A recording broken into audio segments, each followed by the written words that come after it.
Ciao a tutti, ci sono delle date, degli avvenimenti che sono nella nostra storia personale, ma alcune date, alcuni avvenimenti sono un po' nella memoria collettiva. In che tutti se ricordano di quel 20 de lui del 1982, quando l'Italia ha vinto il mondiale del ballon in Spagna.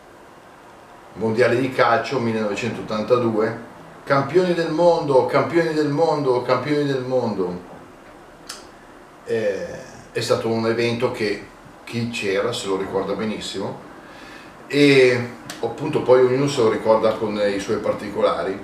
E il mio particolare è questo che siccome che la sera lì dopo dovevo andare in del Menonu, e allora cosa succede? Che per non andare troppo tardi ho pensato, vedo il primo tempo della partita a casa mia e dopo volendo il nono a vedere il secondo tempo, e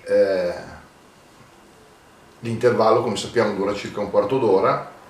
Allora ho proprio calcolato al minimo secondo, diciamo così, sperando che venisse giù il bar al passaggio a livello, quindi fischiato il termine del primo tempo, che era fischiato l'arbiter il primo tempo, giù di corsa, ciappa la bicicletta, partis, e il bello sta, ma forse devo dire, c'era in me anche quell'idea, volevo un po' vedere com'era il paese, la città in quel momento, e che era in giro nessuno. Voi direte che scoperte, sì, però un conto è dire non c'è in giro nessuno, un conto è proprio passare per le strade veramente deserte, e sono arrivato appunto a casa del Menò, ho messo giù la bicicletta, sono corso su, ho visto la televisione giusto in tempo per cominciare a vedere il secondo tempo.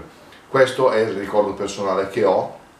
Poi è chiaro che la tensione, la passione, i gol, eccetera, forse quello che è rimasto più nella memoria di tutti, però comunque della mia, quello famoso di Tardelli che con quel tiro angolato, e poi lui che esulta così. Poi chiaramente anche gli altri sono stati significativi, poi Bearzot che esultava, Zoff chiaramente, il presidente Sandro Pertini esultante sulle tribune, tutte cose che ci ricordiamo benissimo, però ecco, il mio ricordo le lega a quella sera lì, che la corsa in bicicletta tra il primo e il secondo tempo per arrivare in tempo a Videl e percorrere una città appunto con in giro nessuno, perché bene o male tutti erano a vedere questa finale. Questo è il mio ricordo che è il 20 di lui, di 40 anni fa. Ciao a tutti!